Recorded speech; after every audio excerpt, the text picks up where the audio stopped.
Hello law seekers, and welcome back to the channel. Today, we are going to have a conversation, a real talk about something that flows invisibly beneath the surface. It affects our global community in profound ways. Money laundering. It can feel distant, complex, intimidating. Knowledge is power. Understanding the signs, the red flags, is the first step toward a more transparent, just world. We all have a part to play. It's not just for bankers or lawyers. It's for every single one of us seeking integrity. Lean in close. We'll pull back the curtain on subtle, often missed indicators of financial crime. Think of this as your personal masterclass, your aha moment identifying how illicit funds move. We're not just listing facts. We're uncovering stories behind the numbers and the human element behind transactions. Cultivate an awareness, a sixth sense for what doesn't feel right. By the end, you should feel empowered, enlightened, and equipped. Look at finance not with fear, but with a discerning eye. We'll break down 10 critical red flags piece by piece. Connect the dots, understand the patterns, and know what to look for. Get comfortable, open your mind. Let's begin this journey together. The first thing we need to talk about is something called structuring, or as some call it, smurfing. Picture $50,000 in cash and the $10,000 reporting threshold. Instead of one big deposit, you see 5, 6, maybe 7 deposits, $8,000, $9,000, each just under the line, often across different branches, sometimes using other people. It's deliberate avoidance, not convenience, designed to make something large look small. See that pattern and your inner voice should say, wait a minute, what's being hidden? The second red flag appears when transactions don't match the customer profile. A small coffee shop with small daily deposits receives a $200,000 overseas wire. Why? A freelance writer suddenly gets regular large cash deposits.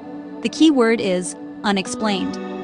We call them politically exposed persons, or PEPs, officials, heads of state-owned enterprises, family, and close associates. Their position creates opportunities for dishonest conduct, bribery, misappropriation. The red flag isn't status alone. It's disproportionate wealth and suspicious payments without clear sources. A mid-level public servant buying a yacht. A minister's child getting large round-figure payments from a company that just won a government contract. The disconnect between public role and private wealth demands scrutiny. Our fourth red flag uses a nesting doll playbook. Complex ownership structures and shell companies. You open layer after layer and still can't see who benefits. Opacity by design. No operations, no employees, no office, exists on paper to hold assets and move money. Ownership trails through secrecy jurisdictions and multiple shells. Complexity serving anonymity. Ask, who is really behind this? Certain locations carry higher risk due to weak AML controls or sanctions. Regular transfers to from high-risk countries, secrecy havens, sanctioned regions. If a local Ohio business keeps transacting with a flagged jurisdiction, that inconsistency matters. Is there a legitimate trade reason or exploitation of weak regulations to wash funds? Geography tells a story. Follow the route. Cash is tangible, immediate, and anonymous. That's the risk. Most large-scale businesses use wires, checks, electronic payments, traceable rails. An IT firm or online retailer making big cash deposits or withdrawals without a valid reason? Red flag. Cash-intensive businesses exist, but when volumes don't match the model, question it. Layering is the financial shell game. Rapid, needless hops to obscure origins. Funds sprint from account A to B, split to C and D, into trades, then on to E. That isn't smart planning, it's OB, few say shun. Our eighth red flag, third parties inserted without a clear purpose. A property purchase paid by an unrelated company or individual with no connection. Accounts operated by someone other than the holder. Nominees without legitimate authority. Ask, why are they involved? The foundation of any relationship is KYC. When it's false, the structure collapses.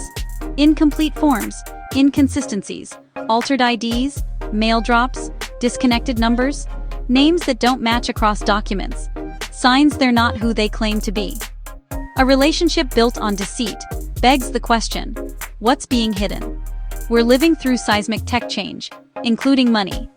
Crypto isn't inherently illicit, but certain usage patterns are. Frequent exchange from dollars into crypto and back, repeatedly, to muddy the waters. Mixers or tumblers break the link between sender and receiver. Deliberate obfuscation, the digital equivalent of laundering cash. 10 stories, 10 patterns, 10 red flags, from structuring to crypto mixers. Methods change, intention remains, to hide, to obscure, to legitimize. My intention isn't fear, but awareness, a light you can shine into dark corners. Use this knowledge to protect communities from drugs, human trafficking, terrorism, and dishonesty.